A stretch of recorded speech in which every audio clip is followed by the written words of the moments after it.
মানুষের দুর্ভাগ্য মূলত এটাই, সে নিজের দুঃখ যাকে বলবে সেই মানুষটিই তাকে দুঃখ দেবে।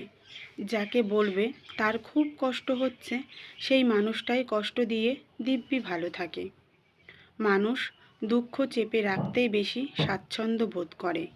নিজের কমফোর্টেবল জায়গা ছাড়া, মানুষ ছাড়া কারোর কাছেই কিছু প্রকাশ করতে চায় না, করার ইচ্ছেও হয় না। আর সেই জায়গায় মানুষের যখন বিন্দু মাত্র গুরুত্ব থাকে না, সেখানে মানুষ নিজেকে অসহায় ভাবে। পৃথিবীতে যারা নিজের কষ্টের কথা, নিজের চাওয়া পাওয়ার কথা, নিজের ইচ্ছের কথা কাউকে বলতে পারে না, তারা সত্যিই দুর্ভাগা মানুষ। আমরা বাইরের মানুষটাকে দেখে ভাবি মানুষটা গম্ভীর, আসলে সেই মানুষটাই বলতে চাই, খুব করে বলতে চাই, তবে যাকে বলতে চাই সে বোঝে না, শোনে না, শুনতেও চায় না। যেখানে বললে মানুষ তার কথার মূল্য পাবে, অনুভূতির মূল্য পাবে, সেখানের সব কথা মানুষ উগরে দিতে চায়।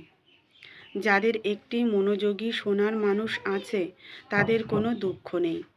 পৃথিবীতে দুঃখিত তারাই যাদের মানুষ আছে, তবে শোনার মতোই ধৈর্য কিংবা সময় নেই। যারা উদাসীন, অনাগ্রহী, এমনকি যারা দুঃখ দিতে ভালোবাসে।